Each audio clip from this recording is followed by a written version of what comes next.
ड्रामे की स्टार्टिंग में जू अपने बॉयफ्रेंड से मिलने आती है। फैंग अयान से कहता है तो तुम शादी करने वाले हो। अयान कहता है कि हाँ, मेरे पेरेंट्स उसे लाइक करते हैं पर मैं उसे लाइक नहीं करता। जू भी उनकी बातों को सुन रही होती है। फैंग कहता है कि जब तुम उसे पसंद नहीं करते तो तुम उससे शादी क्यों कर रहे हो, ये तो जू के साथ अन्याय है।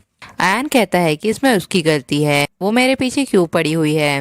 फैंग कहता है वो तुम्हारे बचपन की दोस्त है, तुम्हें ऐसी बातें बोलकर बुरा भी नहीं लग रहा। अयान कहता है कि अगर वो अच्छी लड़की होती तो ये इनके इंजर्ड होने के बाद मेरा फायदा नहीं उठाती। फैंग कहता है कि तुम भाड़ में जाओ, मैं जा रहा हूँ। बाहर वो जू को देखकर कहता है कि अपना ख्याल रखना, अयान तुम्हारे लिए सुटेबल नहीं है। फिर जो अयान के पास आती है वो कहता है कि तुम यहाँ क्या कर रही हो। जू कहती है कि आंटी लो ने तुम्हारे लिए चिकन सूप बनाया है और ये मेरे शो की टिकट है, अगर तुम्हें टाइम मिले तो तुम आ जाना। अयान कहता है कि तुम्हें सिर्फ मेरी वाइफ होने का टाइटल मिल सकता है, यही मेरी सबसे बड़ी टॉलरेंस है। जू कहती है कि हम दोनों एक दूसरे को 10 सालों से जानते हैं, फिर हम प्यार में पड़ गए, क्या तुम मेरी थोड़ी सी रिस्पेक्ट कर सकते हो। अयान कहता है कि अगर तुम इतनी अच्छी दोस्त होती तो ये इनके साथ कभी इतना क्रूर काम नहीं करती, वो आज भी अपना हाथ नहीं उठा सकती। जू कहती है कि मैंने ऐसा कुछ नहीं किया है, तुम मेरा विश्वास क्यों नहीं करते। अयान कहता है तो तुमने पहले उसकी जगह लेकर पार्टिसिपेट क्यों किया था। फ्लैशबैक में दिखाते हैं कि होस्ट कहता है कि इनका कार एक्सीडेंट हो गया है, उनका हाथ भी इंजर्ड हो गया है। वो जू से कहते हैं कि आज तुम उसकी जगह वायलिन प्ले करोगी। प्रेजेंट में जो कहती है कि तुम सही कह रहे हो, मेरे लिए तुम्हारी वाइफ होने का टाइटल ही काफी है। इसके बाद जो अपने शो में वायलिन प्ले करती है, जब वो ऑडियंस की तरफ देखती है तो सोचती है कि अयान मेरा शो देखने नहीं आया। फिर जो अपने मोबाइल पर अयान और यिन की एक साथ फोटो देखती है, वो उसे लेने एयरपोर्ट गया था। तभी जू को उसकी फ्रेंड एन का कॉल आता है। वो कहती है कि यिन वापस चाइना आ गई है, क्या तुम अभी भी अयान पे गिव अप नहीं करोगी। जू कहती है कि ऐसा कुछ नहीं है, तुम गलत समझ रही हो। एन कहती है क्या तुम पागल हो, फिर उसने ऑनलाइन वो एयरपोर्ट की फोटो क्यों पोस्ट की है, वो भी मैसेज के साथ। तुम अब भी उससे शादी करना चाहती हो, वो तुम्हारे मरने पे एक आंसू भी नहीं बहाएगा। जू कहती है कि ये लास्ट चांस है, अगर वो कल मैरिज सर्टिफिकेट लेने नहीं आया तो मैं उसे छोड़ दूंगी। इसके बाद जू मैरिज ब्यूरो में आ जाती है। लेडी उससे कहती है कि आपका नंबर आ गया है। जू कहती है कि सॉरी, मेरा बॉयफ्रेंड अभी तक नहीं आया है। लेडी कहती है आपका नंबर 3 बार बदल चुका है, अब आप नए नंबर के साथ फिर से लाइन में वेट करिए। जो फिर से न्यू नंबर लेकर बैठ जाती है और दूसरे कपल की शादी होते हुए देखती है। वेट करने के बाद भी अयान वहाँ नहीं आता। वो मैसेज करता है कि मैं आज बिजी हूँ, हम किसी और दिन मैरिज सर्टिफिकेट लेंगे। जो फिर से ऑनलाइन जियान और ये इनकी क्लोज होते हुए फोटो देखती है। फिर वो अयान को हर जगह से ब्लॉक कर देती है और वहां से जाने लगती है। तभी वो सैन से टकरा जाती है, जो उसके स्कूल का पुराना क्लासमेट होता है। वो कहता है कि तुम इतने सालों बाद मुझसे मिल रही हो और मुझे ठीक से हाई भी नहीं कह रही। जो कहती है तुम तो अब्रॉड चले गए थे ना। सैन कहता है कि मैं अपना न्यू आईडी कार्ड बनवाने आया हूँ। जो कहती है कि चलो शादी कर लेते हैं, वैसे भी तुम और मैं दोनों कोर्ट के गेट के बाहर खड़े हुए हैं। चैन कहता है कि मुझे कॉन्ट्रैक्ट मैरिज करने में कोई इंटरेस्ट नहीं है, जिस पर्सन से मैं शादी करूंगा उसे मेरे साथ ही सोना होगा। जो कहती है कि ठीक है। फिर वो दोनों मैरिज सर्टिफिकेट ले लेते हैं। सैन जू का हाथ पकड़कर उसकी रिंग की फोटो लेने लगता है, पर जू अपना हाथ खींच लेती है। सैन कहता है कि किसी के मुंह पर थप्पड़ मारने के लिए मेरा यूज करने के बारे में सोचना भी मत। मैंने पहले ही क्लियर कर दिया है कि अगर तुम मुझसे शादी करोगी तो तुम्हें मेरे साथ एक फ्री लाइफ जीनी होगी। क्या मैं अपनी वाइफ का हाथ भी नहीं पकड़ सकता। जो कहती है कि मैंने तुम्हें इतने सालों से देखा नहीं है, इसलिए एकदम से मुझे इसकी आदत नहीं है। सैन कहता है कि मैं तुम्हें 1 वीक दूंगा इन सब चीजों की आदत डालने के लिए। इसके बाद वो दोनों जू के घर आते हैं। जू सैन से कहती है क्या तुम्हें ये पपी याद है, ये तुमने मुझे दिया था, देखो अभी कितना बड़ा हो गया है। फ्लैशबैक में हमें दिखाते हैं कि सैन जू को पपी देकर कहता है कि कल से मैं अब्रॉड जा रहा हूँ, पढ़ाई करने के बाद मैं वही जॉब करूंगा। जू कहती है कि मैं होप करती हूँ कि तुम्हारी स्टडी अच्छी हो। सैन भी उससे दूर जाकर कहता है कि मैं भी यही चाहता हूँ कि तुम्हें ढेर सारी खुशियाँ और सक्सेस मिले। इसके बाद सैन जू को अपने घर ले आता है। जू कहती है कि तुम्हारा घर तो कितना खूबसूरत है। सैन कहता है कि ये मेरा घर नहीं है, अब से ये हमारा घर है। जू कहती है फिर मैं किस कमरे में सोऊंगी। सैन कहता है क्या तुम भूल गई मैंने तुमसे क्या कहा था। तभी जू को उसके फ्रेंड का कॉल आने लगता है। जू उससे बात करने चली जाती है। एन कहती है तो तुम मैरिज सर्टिफिकेट लेने गई थी। जू कहती है कि मेरे और एन का ब्रेकअप हो गया है और अब मैंने उसे हर जगह से ब्लॉक कर दिया है। एन कहती है फिर तो तुम्हें जश्न मनाना चाहिए। जू कहती है क्या तुम्हें सैन याद है। एन कहती है हाँ, वो तो अब्रॉड चला गया था। जू कहती है कि मैंने उससे शादी कर ली है। एन कहती है तो क्या तुमने जियान को जलाने के लिए ऐसा किया है। जू कहती है कि वो इसके लायक नहीं है, मैं बस सैन से आज कोर्ट के बाहर मिली और हमने शादी कर ली। एन कहती है कि मुझे डर लग रहा है कहीं वो जिनियान की तरह तुम्हें हर्ट ना कर दे। जू कहती है कि वो ऐसा नहीं है, मुझे लगता है कि इस बार मैंने सही फैसला लिया है। इसके बाद सैन रात में जू को उठाने आता है। वो कहता है कि मुझे तुम्हें कुछ दिखाना है। फिर वो जू की आंखें बंद करके उसे बाहर ले जाता है। फिर वो जू की आंखें खोलता है और उसे स्ट्रॉबेरी का पेंडेंट देता है। जू कहती है तुम्हें इसे बनाने का टाइम कब मिला। सैन कहता है मैंने इसे बहुत पहले तुम्हारे बर्थडे पर देने के लिए बनाया था, पर मैं इसे कभी तुम्हें दे नहीं पाया। इसके बाद जू और सैन एक ही बेड पर सो जाते हैं। जो उठकर जाने लगती है पर सैन उसे पकड़ लेता है और कहता है कि बिना तुम्हारी परमिशन के मैं कुछ नहीं करूंगा। सुबह सैन जू से कहता है कि तुम कहाँ जा रही हो। जू कहती है कि मैं आंटी लू से मिलने जा रही हूँ। अयान और यीन तो हॉलीडे पर गए हैं, मेरा उनसे कोई लेना देना नहीं है। सैन कहता है कि ठीक है, मैं तुम्हें उनके घर छोड़ने चलता हूँ। फिर जू आंटी लू से मिलती है। आंटी लू कहती है क्या अयान के साथ तुम्हारा झगड़ा हुआ है, उसे वापस आने दो, मैं उससे बात करूंगी। जू कहती है कि मैंने उससे ब्रेकअप कर लिया है। आपको पता है कि अयान और यीन हॉलीडे पर गए हैं। अयान मुझे पसंद नहीं करता, वो हमेशा से सिर्फ यीन को पसंद करता था। मैं उनके बीच में अब नहीं आना चाहती। आंटी लू ये देखकर सैड हो जाती हैं। जू कहती है कि भले ही मेरा अयान के साथ कोई रिश्ता ना हो, पर मैं अंकल और आपको हमेशा अपना रिलेटिव समझूंगी। दूसरी तरफ अयान यीन के साथ हॉलीडे से वापस आ जाता है। वो कॉल पे सेक्रेटरी से डायमंड सेट को किसी को भेजने की बात करता है। यीन सोचती है कि अयान मुझे सरप्राइज करना चाहता है।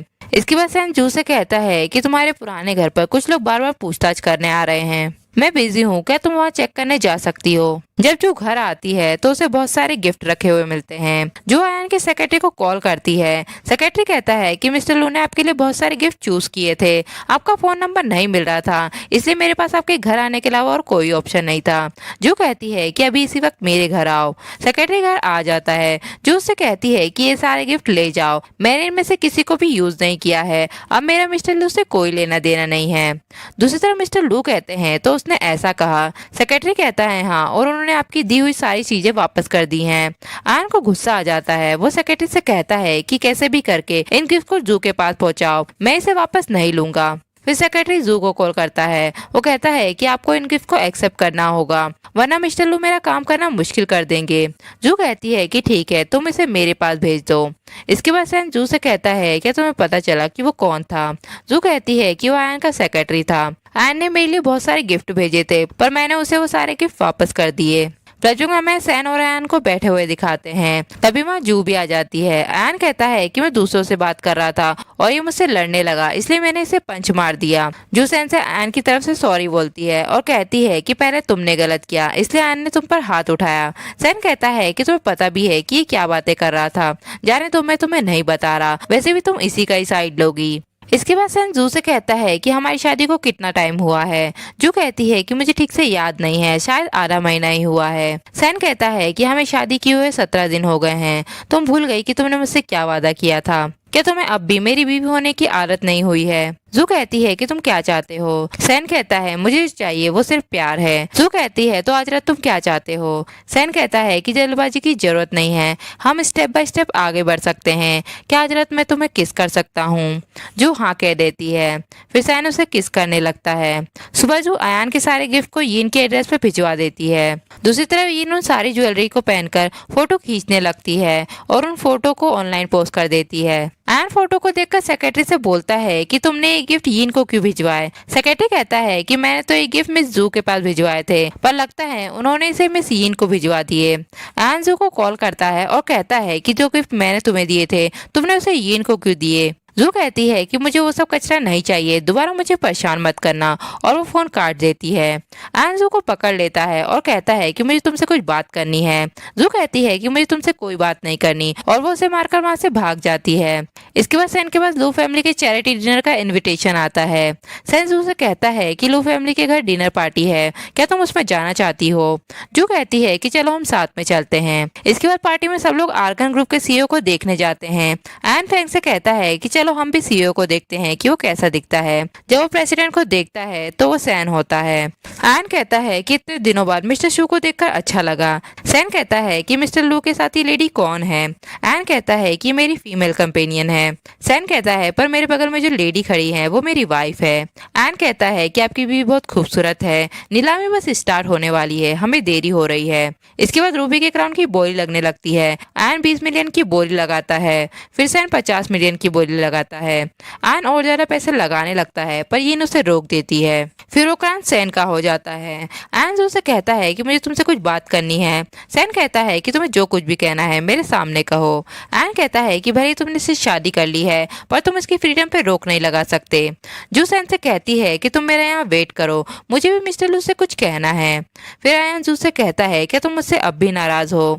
जू कहती है कि तुम यीन को पसंद करते हो, इस बात पर मैं क्यों नाराज होंगी। एन कहता है कि अगर तुम मुझसे नाराज नहीं हो तो तुमने सैन से शादी क्यों की। जो कहती है कि मैं लू फैमिली में कई सालों से रही हूँ, मैंने तुम्हें हमेशा अपना दोस्त समझा पर तुमने हमेशा मुझे हर्ट किया और मेरी डिग्निटी को रोन डाला। भले ही मैं अपनी लाइफ में तुम पर कभी गिव अप नहीं करती पर फिर भी तुम मुझे कभी नहीं समझ पाते।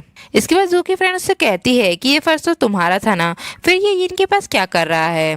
जू कहती है कि मिस्टर ली ने मुझे बहुत सारे गिफ्ट दिए थे पर मेरे हस्बैंड को जेलस फील हुआ तो मैंने वो सारे गिफ्ट यीन को भिजवा दिए, पर मैंने उनमें से किसी भी गिफ्ट को यूज नहीं किया। बस इस बैग को पैक करते वक्त इस पर रेड वाइन का दाग रह गया था। मैं होप करती हूँ कि मिस यीन को बुरा नहीं लगा होगा। और इस तरह वो यीन की पार्टी में इंसल्ट कर देती है। इसके बाद सैन और जो बाहर खाना खाने आते हैं जहाँ सैन से उसके डैड टकरा जाते हैं। सैन कहता है कि आप मुझे बेटा कहने के लायक नहीं हैं। तभी वहाँ जू भी सैन को लेने आ जाती है। सैन के डैड उससे कहते हैं तो तुमने शादी कर ली। सैन कहता है कि आपका इससे कोई लेना देना नहीं है। तभी वहाँ एक लड़की आकर सैन के डैड को डैडी कहने लगती है। सैन गुस्से में वहाँ से चला जाता है। घर आकर सैन सैड हो जाता है। वो जू से कहता है कि वो आदमी मेरे फादर थे, मैं अपनी मॉम से बहुत प्यार करता था। मेरी मॉम अक्सर देर रात तक जाकर मेरे डैड का वेट करती थी। बाद में मैंने मेरे डैड का पीछा किया, मुझे पता चला कि वो मेरी मॉम को ना सिर्फ धोखा दे रहे थे बल्कि उनके बच्चे भी थे। बाद में वो औरत मेरी मॉम से अपने बच्चों का हक मांगने आ गई और उनसे सहारा मांगने लगी। मेरी मॉम इस बात को बर्दाश्त नहीं कर पाई और कार एक्सीडेंट में उनकी डेथ हो गई। मेरी मॉम को गए हुए 7 दिन भी नहीं हुए थे और मेरी डैड ने दूसरी शादी कर ली और मुझे 20,000 रुपए देकर कहा कि दोबारा मेरे पास कभी मत आना। जू सैन को हक कर लेती है। वो कहती है अब हम और इस बारे में बात नहीं करेंगे। इसके बाद एन जू को यीन का वायरल वीडियो दिखाती है जिसमें यीन कहती है कि पिछली बार वॉशरूम में जो हुआ था वो टीचर को पता चल गया है तो क्या हुआ, मैं एन की गर्लफ्रेंड हूँ, टीचर के पास कोई भी पावर नहीं है। दूसरी तरफ एन यीन को वीडियो दिखाता है और कहता है कि तुम्हारे पास सब कुछ कहने के लिए बचा है। ये सब सू ने ही पोस्ट किया है, उसने ही ड्रग मिलाया था और 1 नाइट का प्लान तुम्हारा था। मुझे लगा था कि तुम एक सीधी और सिंपल लड़की हो। इस वीडियो से अगर मेरा नाम नहीं हटाया गया तो मेरी कंपनी बहुत कुछ खो देगी। यीन कहती है कि ये और मेरा क्या होगा, तुम्हें मेरी कोई परवाह नहीं है। एन कहता है कि ये सब तुम्हारी वजह से हुआ है, अपना ख्याल तुम खुद रखो। यीन कहती है कि मुझे कंपनसेट करके जाओ।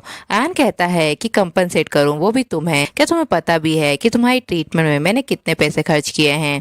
यीन कहती है कि तुम्हारी वजह से ही मेरा आधा हाथ खराब हो गया था। एन कहता है कि वो सिर्फ एक्सीडेंट था। यीन कहती है कि जब तुम जानते थे कि वो एक एक्सीडेंट था तो तुमने सारा ब्लेम जू पर क्यों डाल दिया था और तुमने मेरी कई बातों पर यकीन क्यों किया। एन कहता है कि तुम्हें लगता है कि मैं तुम्हारी बातों पर यकीन करूंगा, मैंने खुद उस ट्रक ड्राइवर की जांच करवाई थी, उस एक्सीडेंट से जू की फैमिली का ही लेना देना था। यीन कहती है तो तुमने पुलिस को क्यों नहीं बुलाया। एन कहता है अगर मैं जू को अरेस्ट करवा देता तो मेरी लू फैमिली की रेपुटेशन बर्बाद हो जाती।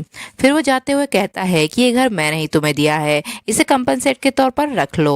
इसके बाद आंटी लू जू और सैन को डिनर पर बुलाती है एन और जू की शादी की बात करने के लिए। तभी सेक्रेटरी बोलता है कि बाहर एक लेडी बारिश में भीग रही हैं, वो कह रही है कि उन्हें आपसे कुछ जरूरी बात करनी है। जू उसे अंदर बुलाने के लिए बोलती है। यीन अंदर आकर एन से कहती है कि मैं प्रेग्नेंट हूँ। एन कहता है अगर ये बच्चा मेरा है तो मैं इसकी रिस्पॉन्सिबिलिटी लूंगा और वो जू से कहता है कि घबराओ मत, शादी से पहले किसी को इस बच्चे के बारे में पता नहीं चलेगा। यीन कहती है कि तुम ये क्या कह रहे हो, तुम अपने बच्चे के लिए इतने डरपोक क्यों बन रहे हो। एन कहता है कि मैंने पहले ही तुम्हें बहुत कुछ दे दिया है, ये बच्चा रखने का तुम्हें कोई हक नहीं है। यीन बेहोश हो जाती है। जब एन उसे हॉस्पिटल ले जाता है तब डॉक्टर उससे कहते हैं कि पेशेंट को बारिश और सर्दी की वजह से हम बच्चे को नहीं बचा सके। एन यीन से कहता है कि बच्चा जा चुका है, मैं तुम्हें कुछ पैसे दूंगा, ये शहर छोड़कर हमेशा के लिए चले जाओ। इसके बाद यीन एन को हट कर देती है जो उससे मिलने हॉस्पिटल आती है। एन कहता है कि यीन पकड़ी गई है। जो कहती है कि वो इसी लायक थी। एन कहता है कि जब मैं बीमार रहता था तब तुम मेरा ख्याल क्यों रखती थी। जू कहती है क्योंकि उस वक्त तुम मेरे लिए इम्पोर्टेंट थे। एन कहता है कि आज यीन ने मॉल में मेरी पीठ पर चाकू मारा, डॉक्टर ने कहा है कि मेरी चोट सीरियस है। जू कहती है तो तुमने ये बताने के लिए मुझे यहाँ बुलाया है। एन उसे एविडेंस दिखाता है और कहता है कि मैंने पास्ट के बारे में सब कुछ पता कर लिया है, मैंने नहीं सोचा था कि यीन मुझसे इतना झूठ बोलेगी। मैंने तुम्हारे साथ बहुत गलत किया है। जू कहती है कि तुम्हें कभी चोट नहीं लगी है, इसलिए तुम्हें कभी दर्द का अंदाजा नहीं है कि दर्द क्या होता है। मैं होप करती हूँ कि फ्यूचर में मिस्टर लू अच्छे काम करेंगे। और वो चली जाती है। कुछ दिनों बाद एन बार में आता है। मिस्टर लू उससे कहते हैं कि तुम्हारी फैमिली की वो अडॉप्टेड बेटी कहाँ है, मैंने उसे कब से नहीं देखा, तुमने उसे कहाँ छुपा कर रख रखा है। सैन भी उनकी ये बातें सुन लेता है और वो मिस्टर लियू को मारने लगता है और कहता है कि मेरी वाइफ के बारे में बकवास करने की तुम्हारी हिम्मत कैसे हुई। मिस्टर लियू कहते हैं तुम जानते भी हो कि मैं कौन हूँ। सैन कहता है कि मेरा सरनेम शू है। मिस्टर लियू कहते हैं तो तुम ऑर्गन ग्रुप के प्रेसिडेंट हो। सैन कहता है कि तुम्हें दूसरों की बेटियों को देखने का बहुत शौक है ना, मैंने सुना है कि तुम्हारी बेटी भी बहुत खूबसूरत है, कल मैं उसे उठाकर ले जाऊंगा और सबको दिखाऊंगा। मिस्टर लियू सैन से माफी मांगने लगते हैं। तब आयान गुस्से में उनसे जाने के लिए बोल देता है। फिर सैन अयान से कहता है कि तुम्हें तुम्हारे किए का जरा भी अफसोस नहीं है। तुमने एक्सीडेंट का सारा ब्लेम जू पर डाल दिया, बल्कि उस एक्सीडेंट के लिए तुम और यीन जिम्मेदार थे। इसके बाद जू को सैन की डायरी मिलती है, जिसे पढ़कर जू इमोशनल हो जाती है और वो रोने लगती है। तभी सैन भी वहाँ आ जाता है। वो कहता है कि तुम इस तरह क्यों रो रही हो। फिर वो जू को खाना खाने के लिए बोलता है, पर जू खाना खाने से मना कर देती है और कहती है कि तुम मुझे कब से पसंद करते हो। सैन कहता है कि मुझे तो तुमसे पहली नजर में ही प्यार हो गया था, मेरा प्यार कभी खत्म ही नहीं हुआ। जू कहती है कि स्कूल में मेरी कार में तुम ही स्नेक रखते थे ना। सैन हाँ कहता है। सैन कहती है अगर हम उस दिन नहीं मिले होते और मैं तुमसे शादी करने का नहीं बोलती तो क्या होता। सैन कहता है कि चीन आने से पहले ही मैंने जांच कर ली थी कि तुम्हें मैरिज सर्टिफिकेट कब मिलने वाला है। तुम्हें क्या लगता है कि मैं अचानक ऐसे कोर्ट के बाहर खड़ा हो जाऊंगा। जू कहती है तो तुमने मुझे पहले क्यों नहीं बताया। सैन कहता है क्योंकि पहले मेरे पास कोई अमीर फैमिली नहीं थी, चाइना छोड़ने के बाद मेरे पास कुछ नहीं था, तो मैं तुमसे क्या ही बात करता। पर जो कुछ भी हुआ वो एक अतीत था जो बीत चुका है। फ्यूचर हमारा वेट कर रहा है। मुझे हमेशा से पसंद करना तुम्हारे लिए मुश्किल होगा। जू कहती है कि मैं अपनी पूरी लाइफ टाइम तक तुम्हें ही पसंद करूंगी। इसके बाद सैन और जू सैन की मॉम की टॉम के पास आते हैं। सैन कहता है कि एन की कंपनी के प्रोडक्ट में मिलावट मिली है, सभी शेयर होल्डर उससे अपने पैसे वापस लेना चाहते हैं। अब अयान के पास कोई रास्ता नहीं बचा है। जू कहती है कि इन्हें इनके किए की सजा मिल रही है। सुबह अयान ने मुझे बताया कि इनकी जेल में मौत हो गई है। इसके बाद अयान जू के शो में फ्लावर लेकर आता है। जू कहती है कि तुम यहाँ क्यों आए हो। अयान कहता है कि मैं तुम्हें शो की बधाई देने आया हूँ। जू कहती है कि आज तक मैंने कई शोज किए हैं, पहले तो तुम कभी नहीं आए। अयान उससे घुटनों में बैठकर माफी मांगने लगता है। जू कहती है कि जितना हर्ट तुमने मुझे किया है उसे तो मैं अगले जन्म में भी माफ नहीं कर सकती। मैं आज तुम्हारे साथ वही करूंगी जो तुमने मेरे साथ किया था। और वो उस पर पानी डाल देती है और सैन के साथ चली जाती है। सैन उसे एक डेकोरेटेड रूम में ले आता है और उसे शादी के लिए प्रपोज करता है। जू प्रपोजल को एक्सेप्ट कर लेती है। फिर सैन उसे रिंग पहनाकर हक करता है और यही इस ड्रामे का एंड होता है।